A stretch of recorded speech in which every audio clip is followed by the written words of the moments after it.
All right, we got some big news that is all over automotive news right now.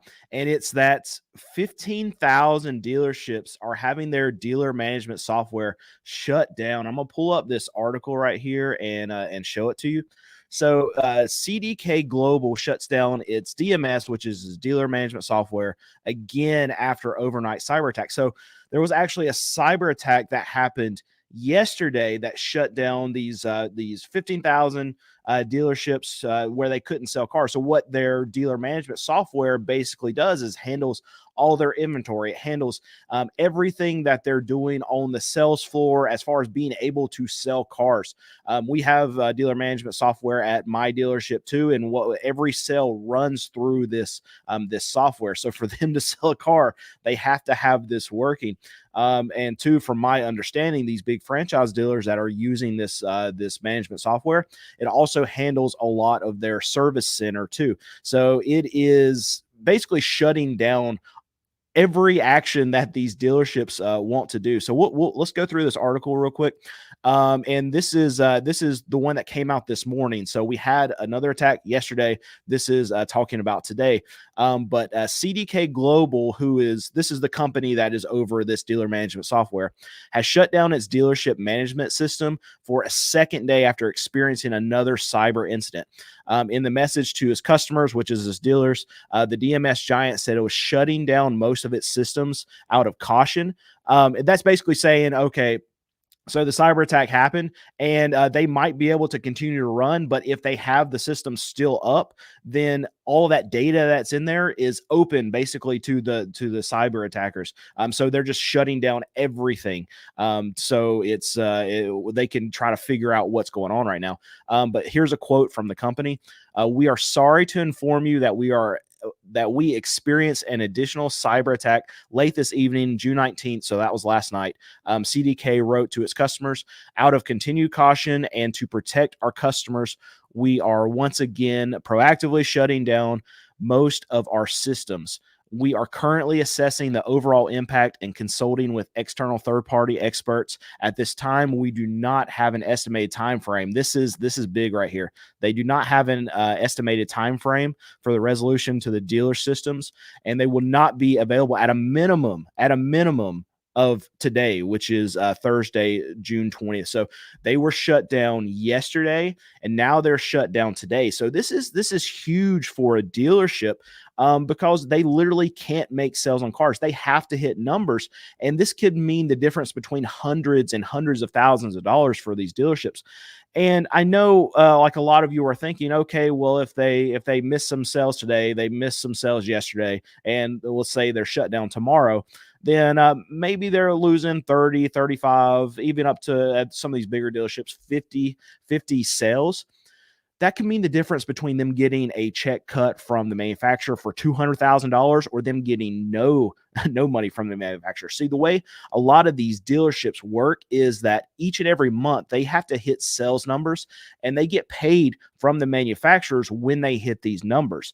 So if you take a portion, this is 3 days out of 30-day month, you're taking what 10% of their sales days out of the month where they can't move these vehicles. And if they're already on the cusp of hitting their sales goals, that number could mean at the end of the month, literally, they do not get that extra $200,000 from their manufacturer for selling those 150, 200 Honda Civics that they need to move in the given month. And that's a lot of money. And not even to think about that, you have just burn rate going from these dealerships of how much it costs them to run every single day, and they got money going out, and if they don't have money coming in, that's just instant loss for them. I did some ballpark numbers just at my dealership here, and we're a very, very, very small dealership.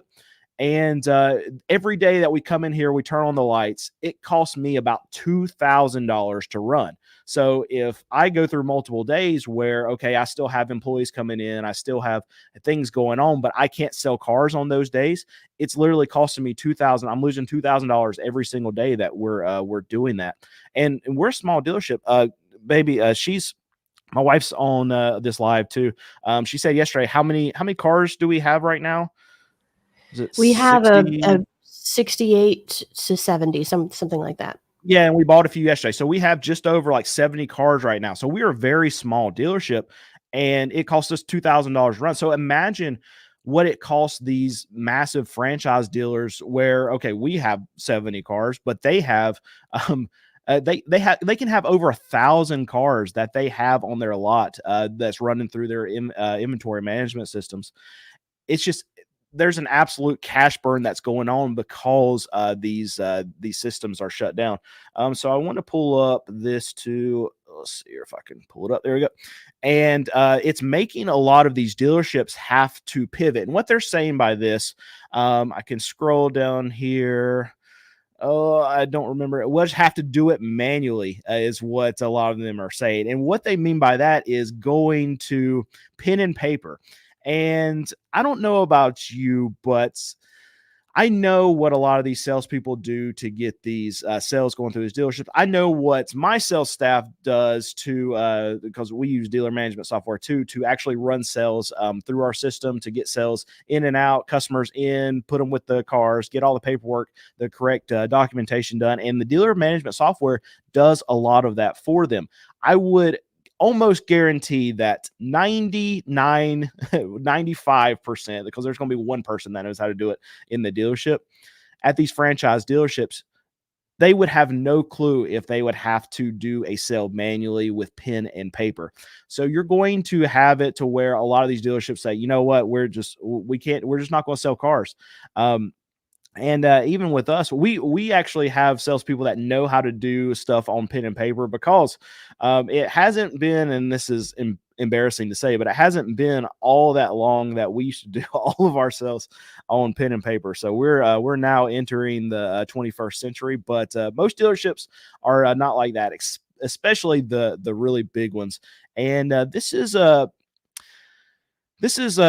big negative for a lot of these dealerships and a lot, really the car market in general, because the car market is notorious for creeping along with technology. They find something that works, they find something they can sell cars with, and they use it forever. I want to pop up this comment because I thought it was funny.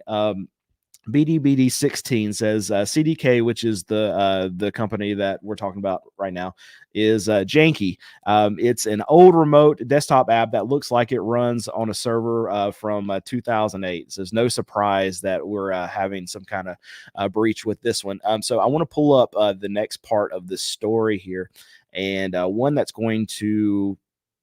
we're going to see a lot of backlash from in the future. So we already know that the FTC is on top of these the car market in general, all these dealerships for regulatory things, not only from junk fees and these dealerships trying to gouge the customers, but also we're seeing that information that is being leaked out from security breaches, things like that, because these dealerships, they don't pay the money to make sure that the technology is up to date. They don't pay the money to make sure that customer information is safe. So this is going to be another situation where the FTC is going to definitely step in, and there's going to be more involved now. And this is something that the dealerships absolutely don't want, because they're already having enough problems with dealing with all the security issues that we're dealing with on a daily basis. I know that with North Carolina, one of the big rules for us is that we can't even have a customer's information literally laying on a desk where another customer can see that information. So you can imagine what kind of problems are going to arise from all of this data being hacked by these cyber attackers. And it's just going to really open up a door for the FTC to come in, a lot of investigation to come in and do some stuff. I saw that we got a super chat. Do we need to pull that up now? Sure. Brandon, love your channel. I have a 2017 Accord Hybrid with 453,000 miles on it and no major issues. They are great cars. Give them credit. Yeah. Okay. That's the comment. So good. Yeah, and they have that's a ton of miles that's going along with that car. 2017. What are you doing? What are you doing to drive that car 453,000 miles? I'd be interested to see that. But please, please don't give us money. I want to pull up this just to say, look, I appreciate it. We'll try to get to as many questions as we can. But please, please don't give us money. Keep your money. We do okay enough. But I appreciate the gesture. So I'll pull up this one right here. So it's like many others called ignoring real threats and not spending on tech. Yeah, this is exactly what we were talking about earlier with really these dealerships not moving forward with their tech spend, not trying to protect data. And I'm surprised we haven't seen more of this, honestly. But this is one of the biggest attacks that we've seen in the car market, and I really so here's what's going to happen from the dealership standpoint. There's going to be a lot of these dealers that are going to change the company they use their DMS with, and I know that even with our small company, like we're changing our dealer management software right now, and we have three people in our sales staff that do sales on a daily basis, and even with that, it's taking us weeks to get everyone acclimated, to get everyone on board, to know how to comfortably use the system, to make sure it integrates with all our inventory that my wife has to deal with on a daily basis, bringing inventory in, knowing where it's at, what phase we're in. And I can only imagine that whenever these dealerships, there's going to be a lot of these dealerships that switch software just because of this. But when they go through that, it's going to take time. They're going to spend a lot of money training costs a lot of money for these big companies, and that's something that's definitely coming for a lot of these franchise dealers. All right, we can go to the chat and answer a few questions. We got some extra time today, so we'll get to quite a few of them. Not sure if we know this, but I have a guess. Nobody seems to want to say which dealerships this affects. Is it a certain dealer body or bodies? Yeah, I've got. Let's see if I can find it real quick. Yeah. Let's pull this up. So it's showing right here. Pull that off the Oh, screen. Actually, no, we're good right here. CDK supplies the backend software for almost 15,000 car dealerships, including those owned by Rita Case. Is that how you say that?